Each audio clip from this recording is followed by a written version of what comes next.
영상은 좋은 것만 떠봐요. 채광이라든지 곰팡이라든지 냄새라든지 그다음에 집은 동네 분위기라든지 아니면 그 집의 구조의 동선이라든지 걸러낼 수가 없어요. 저희 호텔 예약하면 가면 완전 다른 것처럼. 맞습니다. 그렇잖아요. 네.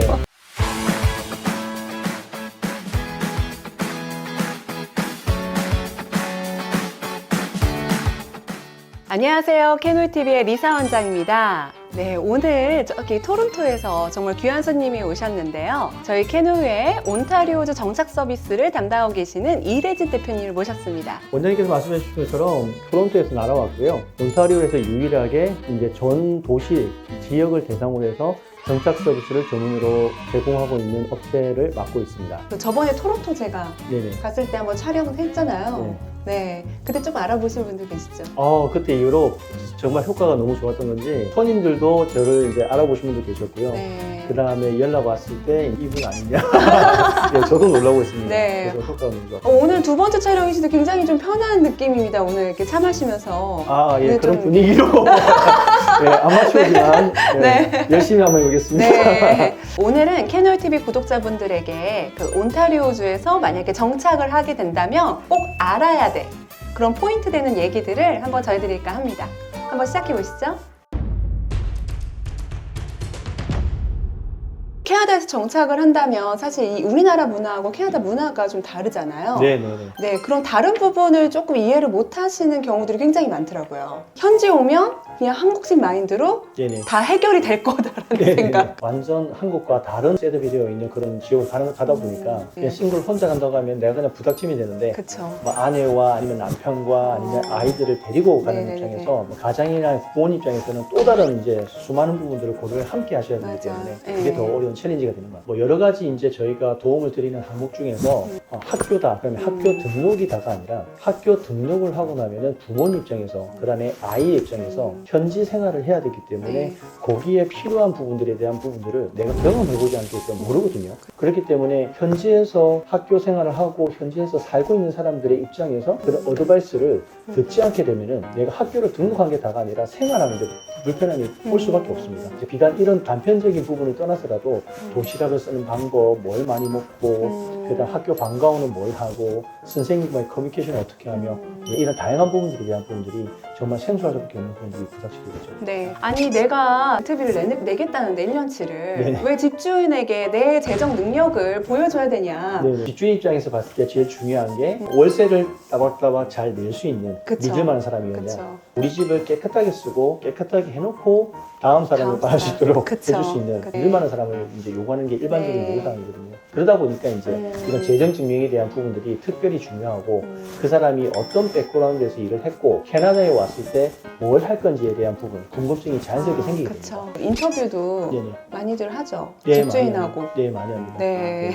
인터뷰를 해야 통과해야지. 통과해야지. 네, 면접 보듯이. 네, 맞습니다. 그리고 세 번째는 또 이제 자동차 구매. 이제 캐나다 땅덩이가 큰데 사실 필수잖아요, 구매가. 자녀들하고 내가 가서 생활을 하기 위해서는 자동차가 없게 되면 너무 불편합니다. 너무 불편하지 않아요? 버스 단지 타고. 버스 타고 다니는 것도 저는 되게 못 한계가 있죠. 다니겠더라고요. 그러다 보니까 자동차에 대한 의존도가 우리나라에 비해서는 월등히 높습니다.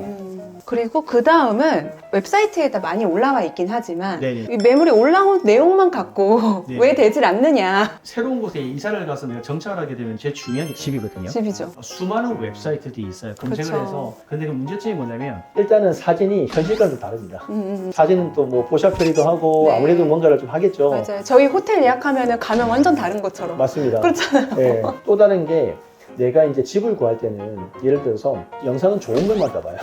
채광이라든지 곰팡이라든지 냄새라든지 그다음에 집은 동네 분위기라든지 아니면 그 집의 구조의 동선이라든지 여러 가지 부분들이 직접 이제 이 현지의 집이나 그다음에 구성을 갖다가 아는 사람이 아니고서는 걸러낼 수가 없어요. 그렇기 때문에 전문가를 통해서 이런 걸러낸 작업이 그냥 무심코 지나갈 수 있지만 굉장히 중요합니다. 내 가족의 나의 삶의 핵심이 되는 어떤 그 영역을 집을 잘못 고르면 완전 이거는 실패하는 부분이거든요. 맞아요. 네, 제일 네. 중요한 부분. 그 요즘은 그 은행 업무도 사실 거기 가면 한국인 직원도 있고 해서 네네네. 그냥 혼자 가서 할 수도 있잖아요. 네네네. 이런 부분은 저희 쪽 업무의 어떤 부분 때문에 좀 필요한 부분일까요? 우리나라는 예를 들어서 은행에 가서 앞에 가서 줄 서서 있다가 그렇죠. 은행 가서 이제 간단하게 이제 얘기 듣고 네. 바로 사인하면은 보통 뭐 10분, 뭐 15분 안에 계좌 개설이 가능하잖아요. 근데 캐나다는 일단은 예약부터 해야 됩니다. 그 다음에 보통 통장을 만드는데 보통 평균적으로 50분에서 1시간 정도가 소요가 돼요. 그 1시간이라는 시간 동안 상품이 뭐가 있고 상품의 장단점이 뭐가 있으며 그 다음에 이걸 쓰기 위해서 어떻게 써야 되고 그 다음에 체크카드도 만들고 신용카드도 만들고 그러면 이런 다양한 부분들을 함께 묶어서 고르고 네. 디스커션하고 옵션을 알려주고 그쵸. 답변하고 이런 네. 부분들이 반복이 되거든요. 그러다 보니까 한국에서 영어를 가르치시는 분도 오셔가지고 하시는 말씀이 뭐냐면 네. 제일 내가 일을 하면서 어려웠던 게 은행 업무였다라고 얘기하세요. 아. 왜냐하면 아무리 내가 영어를 한다 하더라도 은행에 가게 되면 금융업의 용어를 쓰거든요. 그쵸. 표현을 쓰는데 특정 용어를 쓰게 되면 못 알아듣으세요. 왜냐하면 내가 영어를 못해서 그런 게 아니라 네. 익숙치 않기 때문에. 그쵸. 그래서 그런 부분들은 듣고 중요한 부분만 걸러서 아니면 중요한 부분들은 다 이제 미리 설명을 드리고 손님들이 현명한 선택을 할 수 있도록 하는 거죠. 그래서 좋은 상품도 추천드리게 되면 그 상품에 대한 어떤 베네핏도 주는 것도 많아서 그쵸. 꼼꼼하게 알아보셔야지 네. 내가 좀 유리한 상품을 하실 수 있어요. 아, 네. 현지에서 이런 부분 말고도 이제 캐나다인들하고 네네. 커뮤니티에 잘 녹아들려면 어떤 노력들을 해야 되고 어떤 걸 알아야 될까요? 여러 가지들이 있는데 제일 중요한 건 뭐냐면 소위 이제 이런 말이죠. 캐나다인과 친해지려면 하키를 알아야 된다. 아, 키를 알아. 네. 이게 내가 기본적인 소통만 된다고 해서 네. 그 사람과 친해질 수가 없거든요. 공통사가 될 공통사가 법한 있어야지. 그런 거에 대한 이해를 하고 음. 접근하게 되면 확실히 속도가 붙죠. 어. 그 다음에 가족 단위로 이제 오시는 분들은 더 유리한 부분이 뭐가 있냐면 아이들을 통한 이 접촉, 그쵸. 커뮤니티가 커뮤니티. 인터넷이 많거든요. 네. 커뮤니티도 많고 그러다 보니까 네. 자연스럽게 아이들이 학교를 가면은 그 아이들의 친한 친구의 부모들과의 어떤 접촉할 수 있는 그쵸. 기회들이 많은데 이 부분도 내가 이 사람하고 커뮤니케이션을 어떤 방식으로 해야 되는지 한국과는 다르거든요. 그러다 보니까 좀 신뢰되는 부분은 어떤 게 있고 조심해야 되는 부분은 어떤 게 있는지에 대한 부분에 대한 고려 없이 이제 막 그냥 문자를 해서는 좀 실수를 할 수 있는 그쵸, 경우가 실수가 발생할 수 있죠. 있죠.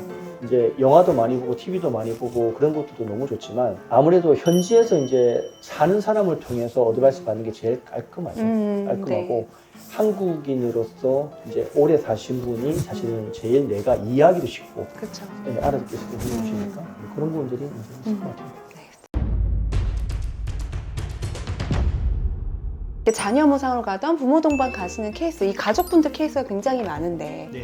이 자녀들 교육시키기 너무 좋잖아요. 네, 이 캐나다에 대한 이 장점 부분 뭐 이렇게 딱 몇 개를 좀 찝어서 얘기해 주실 수 있으실까요? 우선 뭐 캐나다가 아시겠지만 OECD 뭐 국가 중에서도 선진국으로 유명하지 않습니까? 네. 그리고 이제 북미에 위치하고 있으면서도 제일 장점은 뭐냐면 소위 이제 저희가 좋아하는 영어를 쓰는 그렇죠. 영어를 쓸 수 있고 서양이다 보니까 네. 이제 이런 부분이 제일 큰 것 같고요. 근데 저희가 이제 실질적으로 손님을 도움을 드리다 보면은 저희 손님이 제일 좋아하시는 부분이 뭐냐면 아이를 위한 이제 그쵸. 교육 환경입니다. 그렇죠. 주입식 교육이 됐든 아니면 사립 교육이 됐든 이제 이런 이제 환경 속에서 아이들이 치열한 경쟁 속에서 맨날 이제 공부를 하다가 지쳐 있는데 캐나다는 확실히 학습보다는 좀 더 이제 놀이식 이제 그쵸. 문화 그다음에 몸으로 뭔가를 직접 하면서 즐기는 문화로 학교가 드라이브를 하거든요. 그러다 보니까 아이들이 정말 뭐 일주일만 가봐도 너무 네. 좋아하는 애들이 허다해요. 한 반 정도는 그런 것 같고 그다음에 적응이 필요한 친구들도 뭐 한 달에서 석 달 정도 보통 지나면 한국 가기 싫어 이런 말이 어릴수록 빨리 많이 나옵니다. 빨리 많이 나오니까 그 정도로 네. 빨리 적응을 하는 네. 겁니다.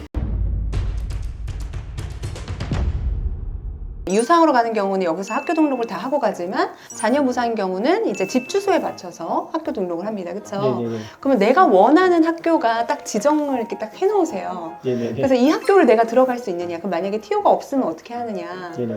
학교를 배정하는 원칙이 이제 캐나다 온타리오주 같은 경우에는 네. 내 집에서 학교 바운드리 내에 주거를 하고 있는 경우에만 그 아이를 학교로 받아주거든요. 네, 맞아요. 그러다 보니까 집을 어디에 택하냐에 따라서 학교가 바뀐다라고 볼 수 있습니다. 그렇기 때문에 이제 말씀하신 게 맞고요. 네. 그리고 이제 학교를 선택을 하는 데 있어가지고 또 함께 고려하는 부분이 뭐냐면 이제 소위 우리나라 이제 뭐 네. 부모님들이 제일 관심이 있으니까 학군이거든요. 학군, 네. 학군인데 캐나다가 이제 학군을 바라보는 시각은 한국이랑은 약간 좀 차이가 다르죠. 나요. 차이가 나는데 왜냐면 한국식 어떤 접근 무조건 점수가 높은 학교 이제 이렇게 접근하는 부분이 있는데 캐나다에서는 이제 그런 접근보다는 좀 더 이제 동네 분위기라든지 근데 이런 동네 분위기가 좋은 곳이 자연스럽게 이런 게 따라가거든요. 따라가죠. 따라가다 보니까 너무 이 학군이라는 거에만 점수에만 포커스를 맞추기보다는 네. 약간은 좀 이제 캐나다식의 현지식의 어떤 접근이 필요하다고 보여집니다. 두 번째는 원하는 학교 등록을 하기 위해서 보통 제가 좀 얘기 드리면 9월이 시작이다.